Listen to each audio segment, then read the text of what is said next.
الحمد لله رب العالمين. الحمد لله حمدا كثيرا طيبا مباركا فيه كما يحب ربنا ويرضى.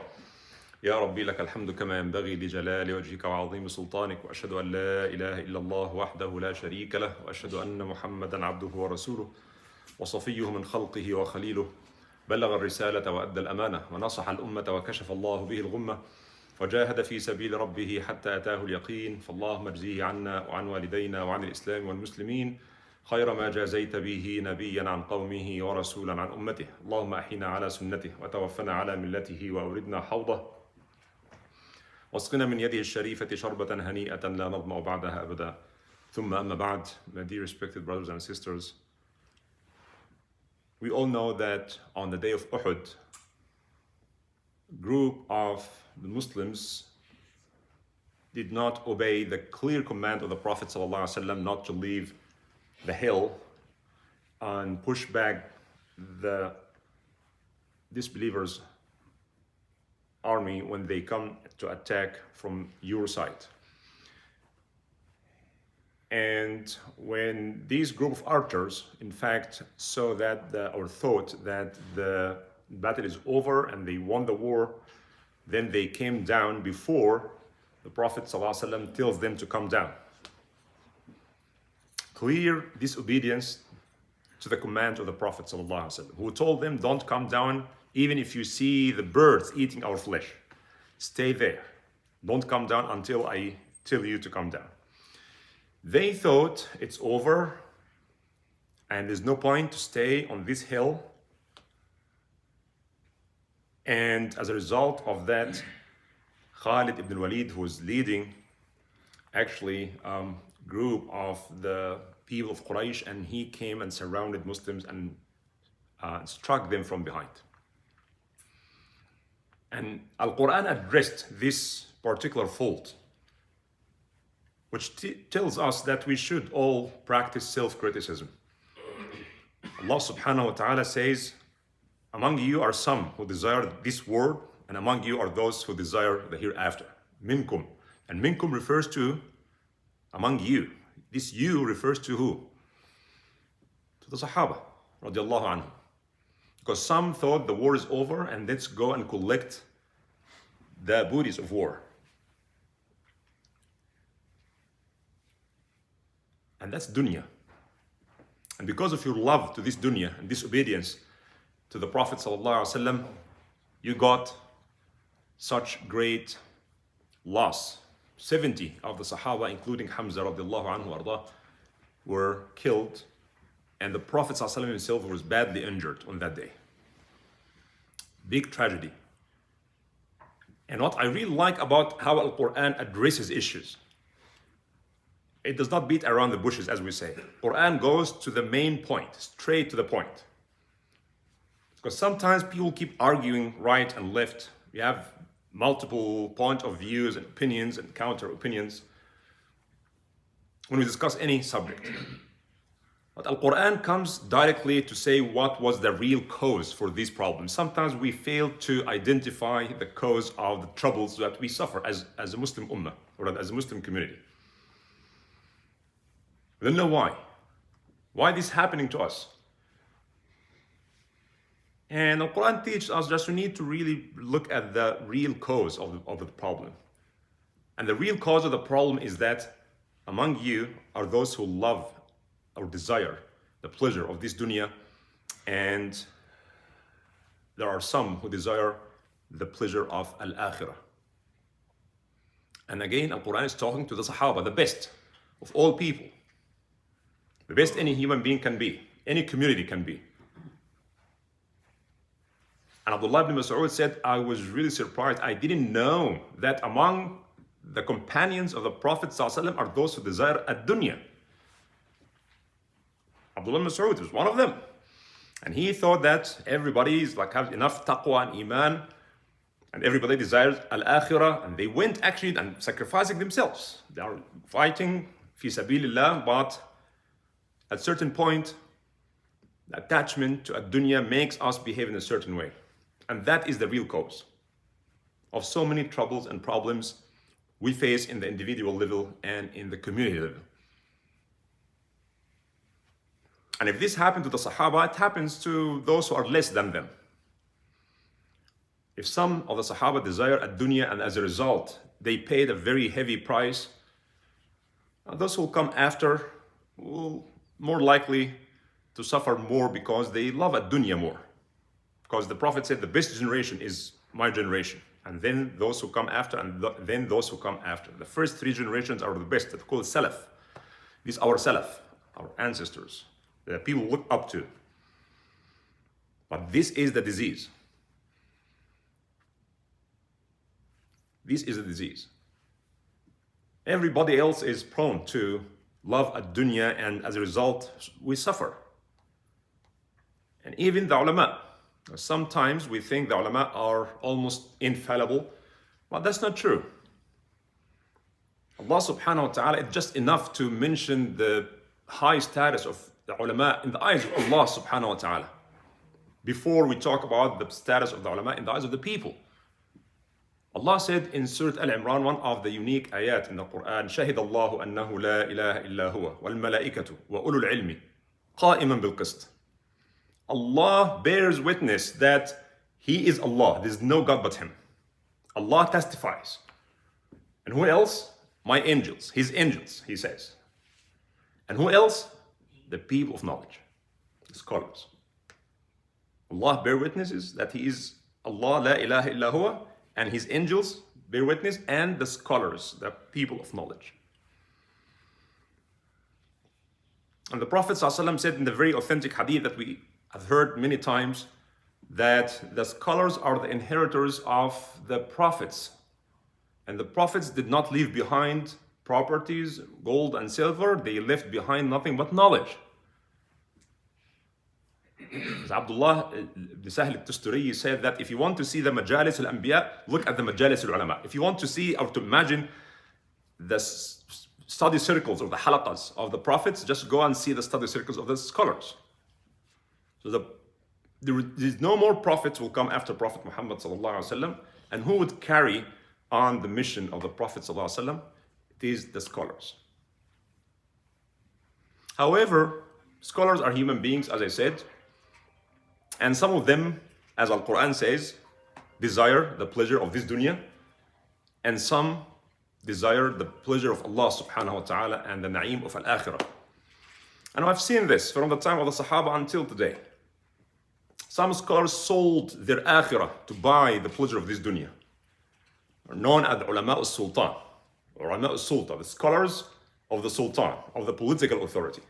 Because every corrupt dictator regime would hire some scholars to just justify what they are doing, to get legitimacy. And they don't actually hire these scholars, and these scholars, I think, they are smart enough to know that.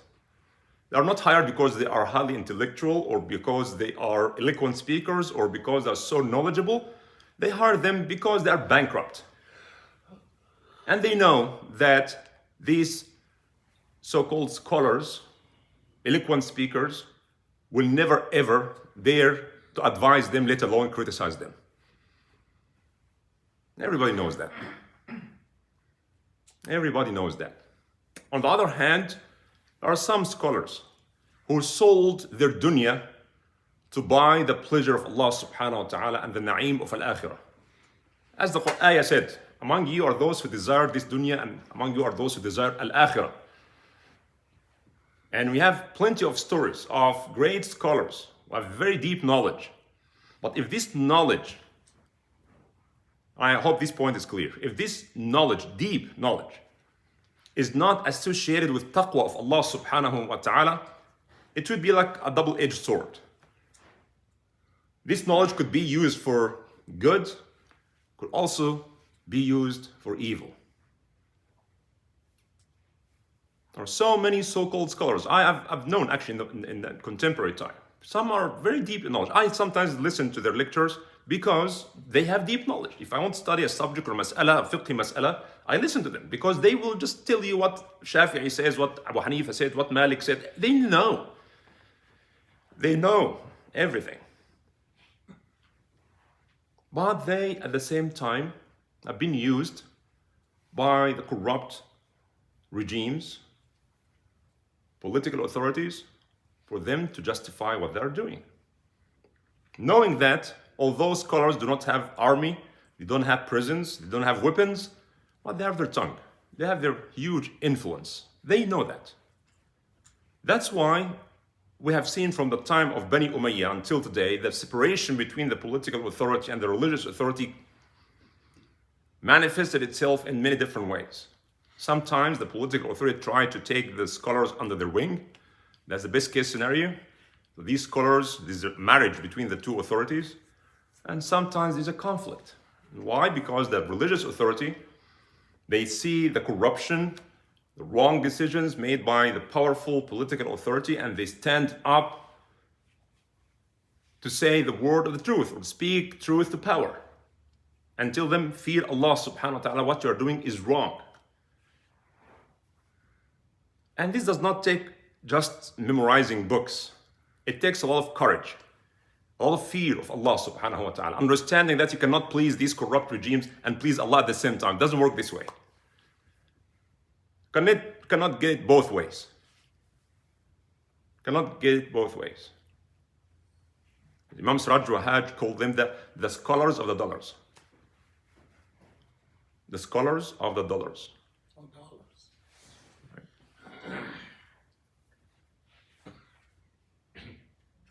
And many of these scholars, if they were alive at the time of Imam al-Hussein radiallahu anhu, they would have definitely took the side of Yazid. They would have taken the side of Yazid because Yazid has the sword, has the power, the influence. And this is what they are after.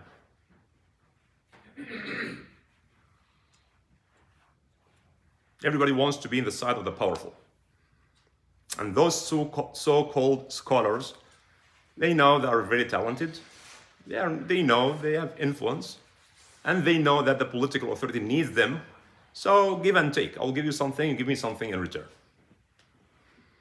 I just want to share with you some of the stories of the real scholars. That the entire ummah recognize them as scholars and also as courageous people who stood up and spoken truth to power. Al-Imam Al-Hasan al-Basri is one of them. He was the Imam of his asr, of his time. He died in the 2nd century, Hijri. No, astaghfirullah, 1st century actually. He met some of the Sahaba. He was the 2nd generation. And when Ibn Hubayra, Umar ibn Hubayra, you know Yazid, the corrupt Yazid, Muawiyah appointed, the son of Muawiyah. Everybody knows, by the way, sometimes it's Shia and Sunni thing. All Sunni resources, it was Fajr, and he got drunk and fasiq. If he had done nothing but killing Imam al-Hussein, that would be more than enough. But he did this and more. Invaded al-Madinah for 3 days, allowed his army to go and rape women and burn homes and take properties of the people of al-Hirra. Waqat al-Hirra. If you want to find about it, Google it. Waqat al-Hirra.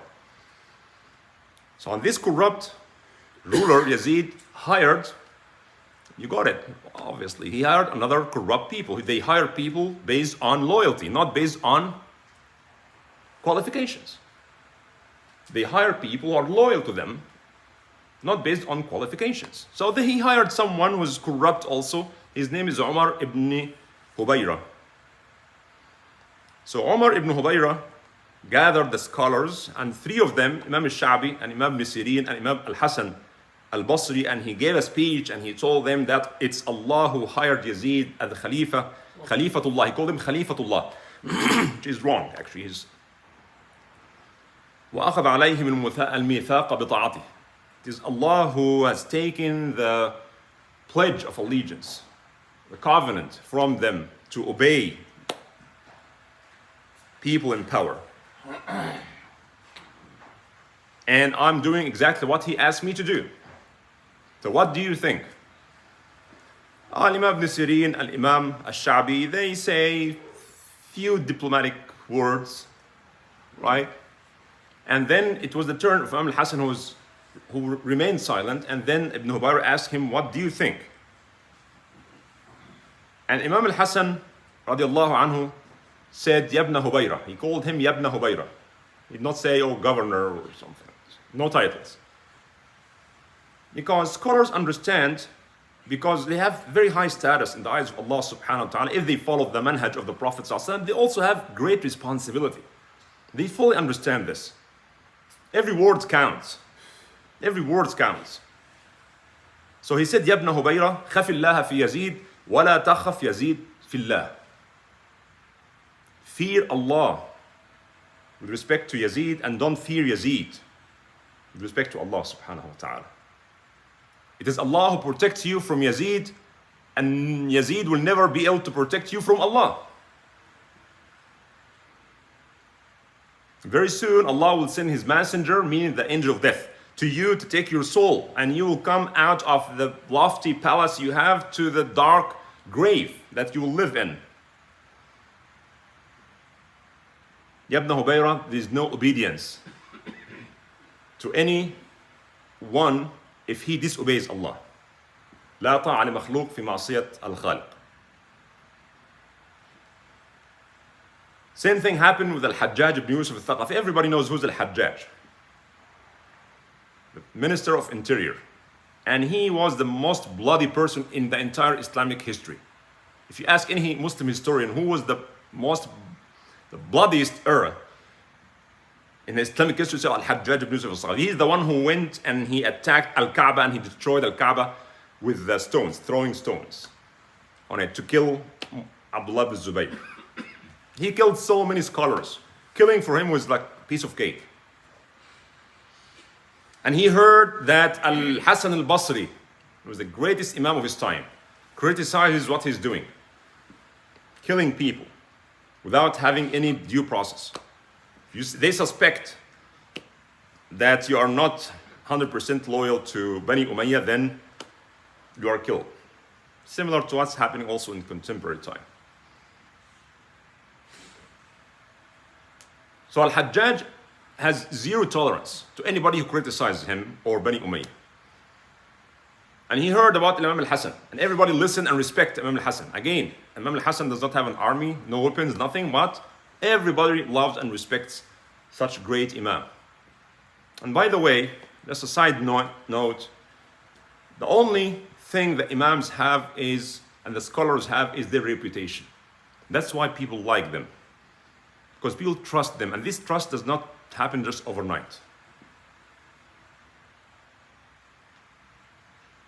It's trust. And yes, of course, they have to look at those who are in power as politicians. They are politicians, they're not saints. So Al-Imam al-Hasan actually got a message, Al-Hajjaj wants you in his palace. People were there in this palace waiting for Imam al-Hasan to come. And Imam al-Hasan wrote his will and he went to the palace of Al-Hajjaj ibn Yusuf al-Thaqafi. Al-Hajjaj actually ordered his Jallad. Jallad was a position, actually, like Mu'adhin, called Adhan, and Jallad is the one who kills, executor. And he had a nata', like a turban or something, like so the blood does not go everywhere. And they have this black bag they put in the head of the person before they cut his head off. Everything was prepared. Al-Hasan was coming. Al-Hajjaj wanted to show them how he does not really care about the position of anybody. Even Al-Hasan, I can kill him. He scared people so badly, terrorized people. And Al-Hasan entered this palace. Hajjaj was sitting on his throne and people were watching and everybody was stepping back because nobody wants the blood of Al-Hasan to come on him. Because they heard what Al-Hajjaj said about him. He was very angry at him. Hasan was walking in. Everybody was watching. And they saw him saying few words. Nobody could hear what he said, but they saw his lips moving. And he walked in with the izzah and the karamat of awliyaullah. And for the surprise of everybody, Al-Hajjaj told him, you come and sit next to me here. And he sat next to him. And he asked him few fiqhi questions and religious questions. And then he asked him to go in peace.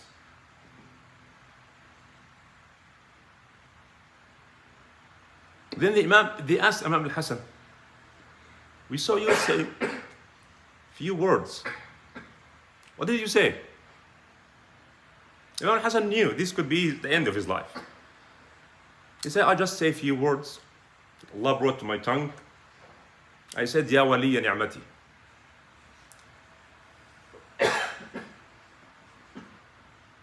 He said, I said, Ya waliya ni'mati. وملاذي في كربتي.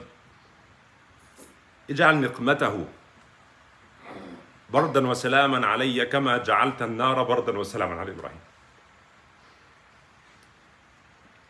Ya Allah, you are the one who bestows blessings on me.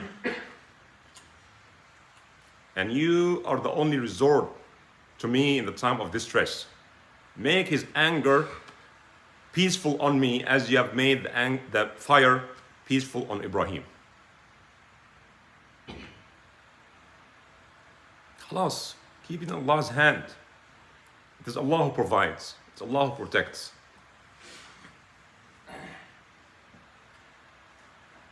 Al-Izz ibn Abd al-Salam was the Imam of Muslims at his time also. He was in Egypt.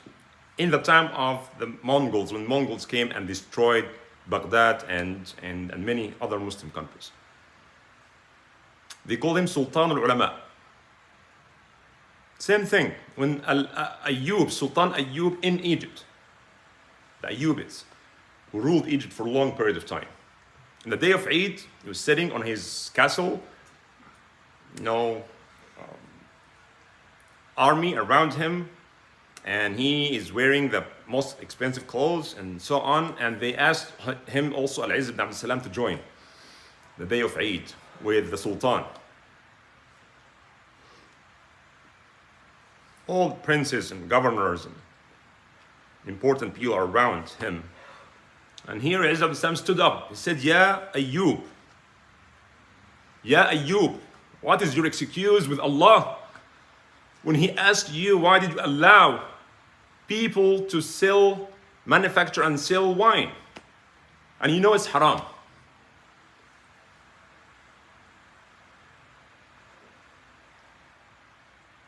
It's not as easy as I'm saying it for someone like him to stand to talk to the Sultan like this.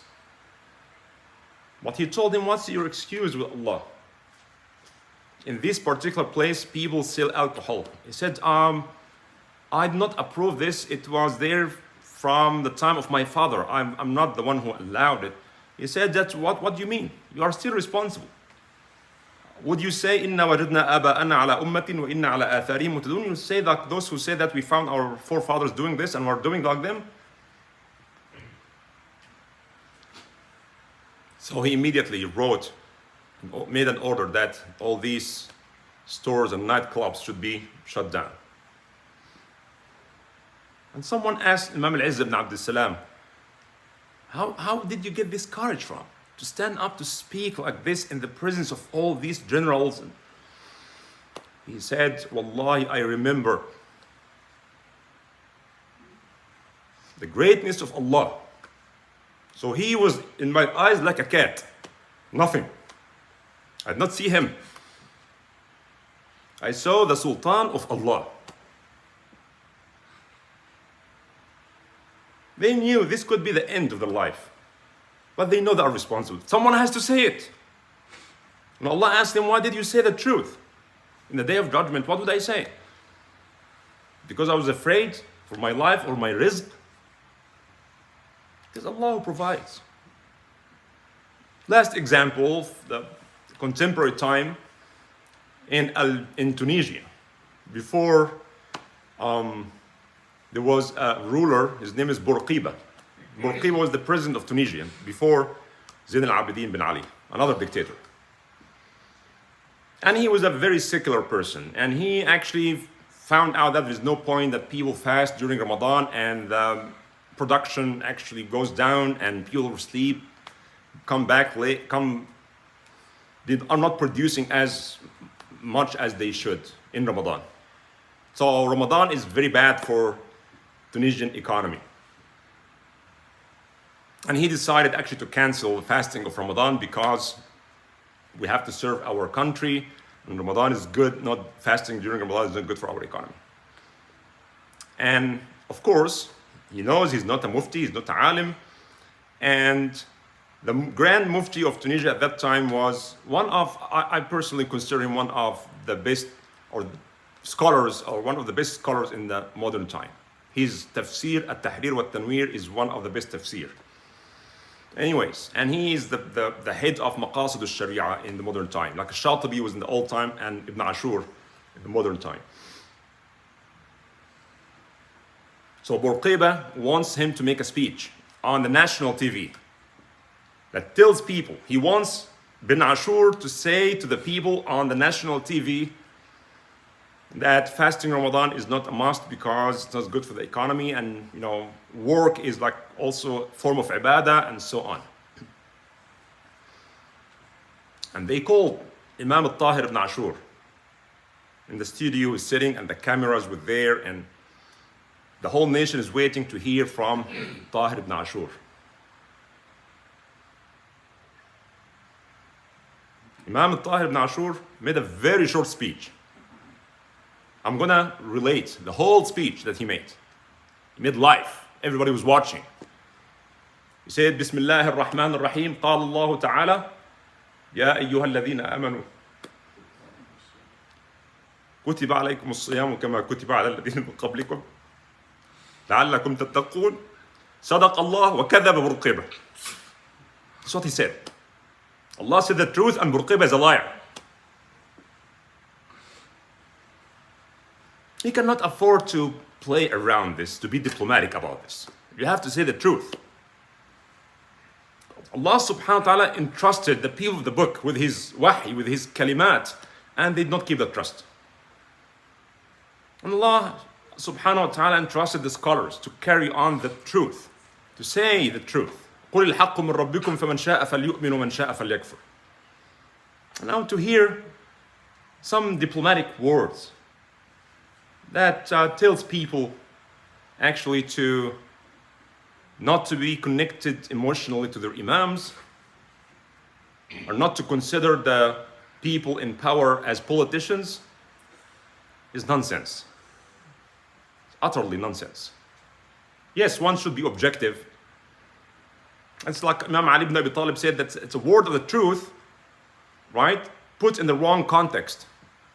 Sometimes we say a word of truth, the expression itself is true, but when you put it in the wrong context, then it produces a wrong result. We ask Allah subhanahu wa ta'ala to make us among those who see the truth as truth, and enable us and empower us and give us the courage to follow the truth. And we ask Allah to show us evil as evil and give us the courage to stay away from it. قولوا قولي هذا واستغفر الله لي ولكم فاستغفروه.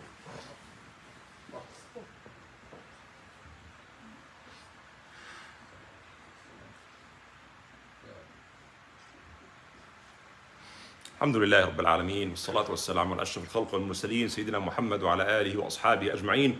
إن الله وملائكته يصلون على النبي يا أيها الذين آمنوا صلوا عليه وسلموا تسليما. اللهم صل على محمد وعلى آل محمد كما صليت على إبراهيم وعلى آل إبراهيم وبارك على محمد وعلى آل محمد كما باركت على إبراهيم وعلى آل إبراهيم في العالمين إنك حميد مجيد. عباد الله اتقوا الله واعلموا أنكم ملاقوه. يا أيها الذين آمنوا اتقوا الله وقولوا قولا سديدا يصلح لكم أعمالكم ويغفر لكم ذنوبكم ومن يطع الله ورسوله فقد فاز فوزا عظيما. إن الله يأمر بالعدل والإحسان وإيتاء ذي القربى وينهى عن الفحشاء والمنكر والبغي يعظكم لعلكم تذكرون. اذكروا الله يذكركم واشكروه على نعمه يزدكم ولذكر الله أكبر والله يعلم ما تصنعون. اللهم اغفر لنا ذنوبنا وإسرافنا في أمرنا وثبت أقدامنا وانصرنا على القوم الكافرين. اللهم اهدنا بفضلك في من هديت وعافنا في من عافيت وتولنا في من توليت وقنا واصرف عنا شر ما قضيت. اللهم أرنا الحق حقا وارزقنا اتباعه وأرنا الباطل باطلا وارزقنا اجتنابه. اللهم وفقنا إلى ما تحب وترضى يا رب العالمين. اللهم أعنا على ذكرك وشكرك وحسن عبادتك. ربنا لا تؤاخذنا إن نسينا أو أخطأنا. ربنا ولا تحمل علينا إسرا كما حملته على الذين من قبلنا. ربنا ولا تحملنا ما لا طاقة لنا به. واعف عنا واغفر لنا وارحمنا أنت مولانا فانصرنا على القوم الكافرين. وصلى اللهم على سيدنا محمد وعلى آله وأصحابه أجمعين وأقم الصلاة. الله أكبر الله أكبر.